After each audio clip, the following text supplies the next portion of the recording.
So hello and welcome everyone, स्वागत है आप सभी का आज के सेशन में। और आज हम लोग पढ़ने वाले हैं एकोमोडेशन ऑफ सोशल डाइवर्सिटी। पिछले सेशन में हमने क्या पढ़ा था? हम लोगों ने पढ़ा था कि किस प्रकार से इकोनॉमिक फ्रंट पर डेमोक्रेटिकल फॉर्म ऑफ गवर्नमेंट उतनी ज़्यादा सक्सेसफुल होते हुए नहीं दिखती है जितना कि पॉलिटिकल एस्पेक्ट में हमको देखने को मिलती है। आज हम लोग पढ़ने वाले हैं उसके अगले एस्पेक्ट को, लेकिन इसके पहले हमने किन किन बिंदुओं पर जो कि हम लोग आउटकम्स ऑफ डेमोक्रेसी को पढ़ रहे हैं, जिसमें 3 प्रमुख एस्पेक्ट थे, social, political and economical aspect, जिसमें कि हमने पॉलिटिकल और इकोनॉमिकल एस्पेक्ट को पढ़ लिया है। आज के सेशन में हम लोग सोशल एस्पेक्ट के बारे में जानने वाले हैं कि जो आउटकम्स ऑफ डेमोक्रेसी है, सोशल फ्रंट पे उसका क्या आउटकम्स देखने को मिलता है। तो उसमें जो सबसे पहला पॉइंट है कि आपका एकोमोडेशन ऑफ सोशल डाइवर्सिटी, यानी कि किस प्रकार से सोशल डाइवर्सिटी, चूंकि हमारा जो देश होता है या कोई भी देश जो होता है सोसाइटी से मिलकर बना होता है और सोसाइटी में विभिन्न प्रकार के डाइवर्सिफिकेशन देखने को मिलते हैं। तो अगर कोई देश डेमोक्रेटिकल फॉर्म ऑफ गवर्नमेंट वाले मैकेनिज्म से बना हुआ है तो वो किस प्रकार से सोशल डाइवर्सिटी को मेंटेन करता है या फिर उसमें सोशल डाइवर्सिटी को मेट किया जाता है कि नहीं, इन सभी बिंदुओं को हम लोग आज के सेशन में देखने वाले हैं। स्टार्ट करते हैं आज के सेशन को। आज के सेशन की बात करें तो सबसे पहला जो एक्सपेक्टेशन की बात करें और कुछ मन में आने वाले प्रश्नों की बात करें तो उसमें यह कहा जाता है कि do democracies lead to peaceful and harmonious life among citizens, कि क्या डेमोक्रेटिकल फॉर्म ऑफ गवर्नमेंट के होने की वजह से जो समाज में लोगों के बीच में सामंजस्य, यानी कि इसको क्या बोल सकते हैं, सामंजस्यपूर्ण जीवन बना हुआ है, यानी लोगों के बीच में जो डिफरेंसेस है वो कंप्लीट हुए, खत्म हुए या कम हुए कि नहीं हुए। And it will be a fair expectation that democracy should produce a harmonious life. और साथ ही साथ पॉलिटिकल एस्पेक्ट में जैसे हमारी कुछ उम्मीदें थी, इकोनॉमिकल एस्पेक्ट में हमारी कुछ उम्मीदें थी, एक्सपेक्टेशन थी, सेम उसी तरीके से सोशल एस्पेक्ट में हमारी जो है डेमोक्रेसी से ये उम्मीदें होती हैं कि वो एक हार्मोनियस सोशल लाइफ को क्या करे, प्रोड्यूस करे। लेकिन क्या हमारी इस एक्सपेक्टेशन पे डेमोक्रेसी खरा उतरती कि नहीं, इसको हम लोग देखते हैं। लिखा है Belgium has successfully negotiated difference among the ethnic population, जिसमें कि सबसे पहला हमने एग्जांपल देखा था बेल्जियम का। Lesson number 1, power sharing. Belgium और श्रीलंका दोनों के बारे में हमने पढ़ा हुआ है कि बेल्जियम ने अपने यहाँ से किस प्रकार से एकोमोडेटिव प्रिंसिपल को, यानी पूरी जो डाइवर्सिटी थी उसको एकोमोडेट करके सेंट्रल और स्टेट में इक्वल नंबर ऑफ मिनिस्टर को करते हुए किस प्रकार से एकोमोडेशन करते हुए पूरी डाइवर्सिटी को मेंटेन कर लिया और किसी भी प्रकार के होने वाले कॉन्फ्लिक्ट को, डिस्प्यूट को रोक लिया। तो कहीं ना कहीं सोशल डिफरेंसेस को मेट करने के लिए जो बेल्जियम ने अपने यहाँ एकोमोडेटिव पॉलिसीज को अपनाया, वो एक शानदार प्रदर्शन रहा डेमोक्रेसी का।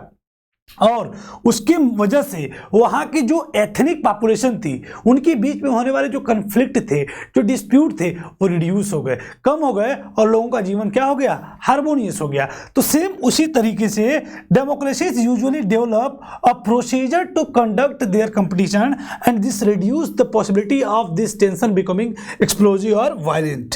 यानी कि हम लोग डेमोक्रेसी को ये जानते हैं कि किसी भी प्रकार से समाज में जो भी आपके कंपटीशन, जैसे आप बोल सकते हैं समाज में कंपटीशन होता है, समाज में डाइवर्सिटी होती है और उस डाइवर्सिटी की वजह से टेंशन, कॉन्फ्लिक्ट और यहाँ तक कि वो पूरी condition as a result explosive condition हमें देखने को मिल जाती है समाज में। तो इन सब चीज़ों को बड़े ही शानदार तरीके से डेमोक्रेटिकल फॉर्म ऑफ गवर्नमेंट में इसकी पॉसिबिलिटी होती है कि किसी भी प्रकार के टेंशन को, किसी भी प्रकार के आपसी मतभेद को, डाइवर्सिटी को रिड्यूस किया जा सकता है। और इस पहलू पर डेमोक्रेसी शानदार काम करती है। So no society can fully and permanently resolve conflict among different groups. हम जानते हैं कि डेमोक्रेसी जो है, डेमोक्रेटिकल फॉर्म ऑफ गवर्नमेंट अगर है तो वहाँ पे इस बात की पॉसिबिलिटी काफ़ी रहती है कि उस समाज में किसी भी प्रकार का जो कंपटीशन है, किसी भी प्रकार का सोशल डिफरेंसेस है, उसकी वजह से होने वाले टेंशन, कन्फ्लिक्ट, वायलेंस, इन सब चीज़ों को हम लोग रिड्यूस कर सकते हैं। लेकिन एक चीज हम और भी जानते हैं कि कोई भी ऐसी सोसाइटी नहीं जो पूरी तरीके से परमानेंटली अपने यहाँ के कॉन्फ्लिक्ट को क्या कर ले, रिजॉल्व कर ले, खत्म कर ले। ये भी हम लोग जानते हैं। But we can certainly learn to respect this differences and we can evolve mechanism to negotiate the differences. क्योंकि इसकी वजह से कहा जा रहा है कि कोई भी समाज जो है, कोई भी सोसाइटी अपने यहाँ के कंप्लीट जो डिस्प्यूट है, जो कॉन्फ्लिक्ट है, या किसी प्रकार का जो क्या बोल सकते हैं कॉन्फ्लिक्ट को रिजॉल्व कंप्लीटली नहीं, परमानेंटली नहीं कर सकता। इसकी वजह से ये कहा जा रहा है कि हमें ये सीखना पड़ेगा कि जो भी डिफरेंसेस हैं उनको हम रिस्पेक्ट करें, डिफरेंसेस को रिस्पेक्ट करना हम सीखें। समाज में जो भी डाइवर्सिफिकेशन होते हैं उनको हम रिस्पेक्ट करना सीखें, और उसमें एक ऐसे मैकेनिज्म को हम लोग इवोल्व करें जो कि नेगोशिएट करे सभी प्रकार के डिफरेंसेस को। और अगर कहें डेमोक्रेटिकल फॉर्म ऑफ गवर्नमेंट में तो ये मैकेनिज्म अपने आप इवोल्व हो भी जाता है कि समाज में किसी भी प्रकार का विवाद है, टेंशन है, कॉन्फ्लिक्ट है, डिस्प्यूट है, तो डेमोक्रेटिकल फॉर्म ऑफ गवर्नमेंट में एक ऐसा मैकेनिज्म डेवलप हो जाता है कि हम नेगोशिएट करके इन डिफरेंसेस को रिस्पेक्ट करते हुए इन सब चीज़ों से लड़ लेते हैं। तो कहेंगे इस पहलू पे, सोशल पहलू के इस डाइवर्सिटी को मेंटेन करने वाली बात पर डेमोक्रेसी शानदार काम करती है। So democracy is a best suited to produce this outcome. इसलिए कहा भी गया है कि डेमोक्रेसी इस बात के लिए शानदार मतलब सूट करती है, इस बात के लिए कि किसी भी प्रकार से इस आउटकम की बात करें, किस आउटकम की, कि सोशल डाइवर्सिटी को मेंटेन करने वाले अगर आउटकम की बात करें तो इस बात के लिए, यानी समाज में विविधताओं को मेंटेन करने के लिए डेमोक्रेसी को सूट करने वाला, यानी डेमोक्रेसी को उचित माना जाता है कि डेमोक्रेसी इस प्रकार की किसी भी प्रकार की सामाजिक जो विविधताएं हैं इनको मेंटेन शानदार तरीके से करता है। एंड नॉन डेमोक्रेटिक रिजिम में often turn a blind eye to suppress internal social differences, जबकि अगर नॉन डेमोक्रेटिक गवर्नमेंट की बात करेंगे तो ऐसे किसी भी प्रकार के डिफरेंसेस के लिए आंखें बंद कर ली जाती हैं, जैसा कि हमने हिटलर वाले चैप्टर में पढ़ा हुआ था। और ऐसे किसी भी प्रकार की डाइवर्सिटी अगर है भी तो उस सोशल डिफरेंसेस को सप्रेस कर दिया जाता है। सो ability to handle social differences, division and conflict is thus a definite plus point of democratic regime. So इसीलिए हम कहते हैं कि डेमोक्रेसी के अंदर वो एबिलिटी होती है कि किसी प्रकार के सोशल डिफरेंसेस को, किसी प्रकार के डिवीजन को, कॉन्फ्लिक्ट को, यहाँ तक कि किसी प्रकार के सामाजिक भेदभाव को हैंडल करने की एबिलिटी होती है एक डेमोक्रेटिकल फॉर्म ऑफ गवर्नमेंट में, यानी एक डेमोक्रेसी में। इसीलिए हम कहते हैं कि ये डेमोक्रेसी का प्लस पॉइंट है। अगले एस्पेक्ट में अगर बात करें तो क्या हम कह सकते हैं कि अगर बेल्जियम अपने आप को डेमोक्रेसी कहता है, democratical form of government exist होने का दावा करता है और एकमोडेट करके सोशल डिफरेंसेस को मेंटेन कर लेता है, तो अगर श्रीलंका के पर्सपेक्टिव में बात करें, अर्थात but the example of Sri Lanka remind us that democracy must fulfil two condition in order to achieve this outcome. लेकिन क्या श्रीलंका भी तो अपने यहाँ डेमोक्रेसी की बात करता है, तो वहां पे ये एकोमोडेशन क्यों नहीं हो पाया?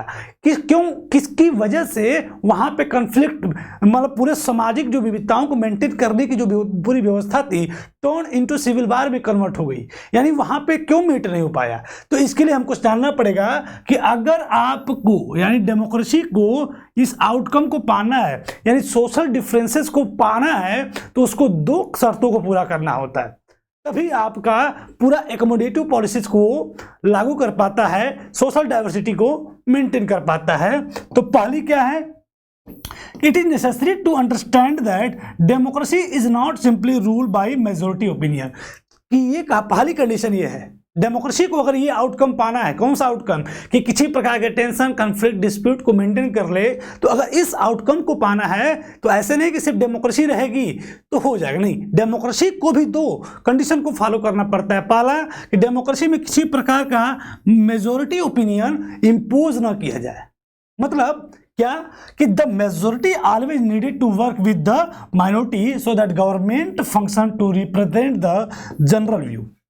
मतलब अगर मेजोरिटी की सरकार बनती है हम जानते हैं, लेकिन मेजोरिटी किस एस्पेक्ट में होते हैं? In the aspect of voters, ये नहीं कि कम्युनिटी के आधार पे होते हैं। अर्थात मेजोरिटी की अगर सरकार बन गई तो मेजोरिटी ओपिनियन को आप इंपोज नहीं कर सकते माइनॉरिटी पर। मतलब it is necessary to understand that democracy is not simply rule by majority opinion. Democracy में ठीक है रूल मेजोरिटी का होता है, लेकिन मेजोरिटी ओपिनियन का नहीं होना चाहिए। यानी मेजोरिटी हमेशा किसके साथ, माइनॉरिटी के साथ वर्क विद द माइनॉरिटी के साथ काम करे। भले मेजोरिटी ही जीतती है लेकिन जीतने के बाद मेजोरिटी माइनॉरिटी के साथ मिलकर काम करे, और so that the government function to represent the general view, और इस प्रकार से जो सरकार बने वो एक जनरल व्यू को रखे, ये नहीं कि अपनी मेजोरिटी व्यू को रखे। जैसा कि श्रीलंका कंडीशन में देखने को मिला था कि सिन्हाला मेजोरिटी में थे, उनकी सरकार बनी और सरकार बनने के पश्चात सरकार ने हमेशा सिन्हाला के ओपिनियन को ही रखा, उसके रखने के साथ साथ सिन्हाला के सभी ओपिनियन को इम्पोज कर दिया माइनॉरिटी के ऊपर। तो ये नहीं होना चाहिए। ये कहा जा रहा है कि इसमें हमेशा रूल ये मेजोरिटी ओपिनियन के माध्यम से रूल नहीं होना चाहिए, हमेशा मेजोरिटी माइनॉरिटी के साथ काम करते हुए एक जनरल व्यू को आगे रख के तब शासन की व्यवस्था को संचालित करे। And the majority and minority opinion are not permanent, और किसी भी प्रकार से मेजोरिटी और माइनॉरिटी का जो ओपिनियन है परमानेंट नहीं होना चाहिए। सेकेंड कंडीशन की बात कर रहा है कि it is necessary that rule by majority does not become rule by majority community in term of religion, race or linguistic group। Second aspect की बात कर रहा है कि अगर आपको जो आउटकम आप पाना चाहते हैं, डाइवर्सिटी को मेंटेन करना चाहते हैं, समाज में हार्मोनियस सोशल लाइफ को डेवलप करना चाहते हैं, तो दो कंडीशन डेमोक्रेसी को भी फॉलो करना पड़ता है। पहली बात कि मेजोरिटी ओपिनियन को वो इम्पोज ना करे, मेजोरिटी माइनॉरिटी के साथ मिलकर काम करे, और दूसरा पॉइंट कि इट इज नेसेसरी दैट कि द रूल बाय मेजोरिटी, हमेशा डेमोक्रेसी में हम जानते हैं कि जिसकी मेजोरिटी आती है उसी की सरकार बनती है। तो मेजोरिटी का रूल का मतलब ये नहीं होता है कि become the rule by majority community in the term of majority religion, majority race, majority linguistic group. यानी कि हमको ये समझना होगा मेजोरिटी जो शब्द है वो किस एस्पेक्ट में है, वो एक आपका वोट और वोटर्स के एस्पेक्ट में है। ये नहीं कि majority community, majority race, majority linguistic group इस एस्पेक्ट में नहीं है कि कभी भी मेजोरिटी कम्युनिटी का शासन नहीं होता है, हमेशा मेजोरिटी का शासन होता है, लेकिन मेजोरिटी कम्युनिटी का शासन नहीं होना चाहिए एक डेमोक्रेटिकल फॉर्म ऑफ गवर्नमेंट में। जैसा कि श्रीलंका गवर्नमेंट में इस चीज को भी फॉलो नहीं किया गया, जिसकी वजह से सिविल वार वहां देखने को मिल गया था। तो मेजोरिटी का हम लोग बोलते हैं कि मेजोरिटी का शासन होता है, तो मेजोरिटी का शासन होने का मतलब ठीक है, ये मेजोरिटी किस आधार पे, वोट के आधार पे होना चाहिए। तो वोट में सभी लोगों ने वोट दिया, माइनॉरिटी ने भी वोट दिया, मेजोरिटी ने भी वोट दिया, किसी भी जितने भी कास्ट हैं, जितने भी धर्म हैं, तमाम लोगों ने वोट किया, उन्होंने वोट दिया, तो जो अधिक से अधिक वोट पाया यानी जिसकी मेजोरिटी आई उसकी गवर्नमेंट बन गई। अब इसका मतलब जब गवर्नमेंट बन गई तो इसका मतलब ये नहीं कि अब जिस गवर्नमेंट की मेजोरिटी है तो मेजोरिटी वोट की मेजोरिटी है, ये नहीं कि वो कम्युनिटी की मेजोरिटी है। कम्युनिटी की मेजोरिटी नहीं है। कम्युनिटी मतलब चाहे धर्म के आधार पे, चाहे जात के आधार पे, चाहे लिंग के आधार पे, चाहे लिंग्विस्टिक, चाहे रेस, किसी भी आधार पे इस प्रकार की मेजोरिटी की बात नहीं कर रहा है, मेजोरिटी वोट की बात कर रहा है। सो इसलिए आपको ये समझना पड़ेगा इस दो एस्पेक्ट को। अगर ये डेमोक्रेसी इन दोनों एस्पेक्ट को फॉलो करती है then we call it as कि यहाँ पे एक हार्मोनियस सोशल लाइफ क्रिएट हो सकता है। And the different person and group may and can form a majority. और यहाँ तक की बात कर रहा है, मेजोरिटी का मतलब ये नहीं कि किसी देश में अगर मान लीजिए हिंदुस्तान है तो हिंदुस्तान में हिंदू धर्म मेजोरिटी में है तो यहाँ पे शासन हमेशा मेजोरिटी का होगा, ऐसा नहीं, इस कंसेप्ट की बात नहीं कर रहा है। कह रहा है कि यहाँ पे एनी ग्रुप और पर्सन जो है बना सकता है मेजोरिटी को और मेजोरिटी के साथ हो सकता है। ये नहीं कि अगर हिंदू कम्युनिटी जो है मेजोरिटी में है तो सिर्फ हिंदू के ओपिनियंस को इम्पोज किया जाए, हिंदू के विचारों को ही रखा जाए या फिर हिंदू का ही शासन हो, ऐसा नहीं। अब इस हिंदू में सिर्फ हिंदू ही शामिल हो, इसमें मुस्लिम भी शामिल हो सकता है, जैन भी शामिल हो सकता है, बुद्धिस्ट भी शामिल हो सकता है। तो मतलब हर व्यक्ति को, हर ग्रुप को इस बात का अधिकार होना चाहिए कि वो क्या कर सके, may and form a majority and democracy remain democracy only as long as every citizen has a chance to being a majority at the same point of time. कह रहा है कि यहां तक कि डेमोक्रेसी तभी डेमोक्रेसी रह जाती है जब ये देखने को मिलता है क्या कि majority, every citizen has a chance, प्रत्येक नागरिक के पास अवसर होता है कि वो मेजोरिटी का हिस्सा बन सके या फिर मेजोरिटी खुद क्रिएट कर सके। यानी कभी मेजोरिटी माइनॉरिटी बन जाए, माइनॉरिटी कभी मेजोरिटी बन जाए, ऐसा नहीं हो। मेजोरिटी का मतलब सिर्फ और सिर्फ आपको याद रखना होगा majority according to vote, according to their votes, according to the जो वोट पाते हैं उस एस्पेक्ट में मेजोरिटी की बात कर रहा है, ना कि मेजोरिटी कम्युनिटी की बात कर रहा है। तो हमेशा इन दोनों शर्तों को अगर कोई भी democratical form of government follow करती है तो वहाँ का जो सोशल एस्पेक्ट है, सोशल हार्मोनियस लाइफ है, वो शानदार होती है। तो इसी एस्पेक्ट पे डेमोक्रेसी को शानदार ग्रेडिंग दी गई है कि जो सोशल डाइवर्सिटी को मेंटेन की जहाँ तक बात होती है, वहाँ पर जो डेमोक्रेसी है बहुत ही शानदार काम करती है। यानी हमने पॉलिटिकल एस्पेक्ट देखा, इकोनॉमिकल एस्पेक्ट देखा, अब हम देख रहे हैं सोशल एस्पेक्ट। इसके बाद हम लोग देखेंगे सोशल एस्पेक्ट में दूसरा point, dignity and freedom of the citizen. इस पॉइंट को देखते हुए इस पूरे चैप्टर को कंप्लीट कर लेंगे। ये कार्टून आपके एनसीईआरटी में दिया हुआ है, एक नज़र आप इस पर भी डालें। फिलहाल आज के इस सेशन में इतना ही। नमस्कार और धन्यवाद।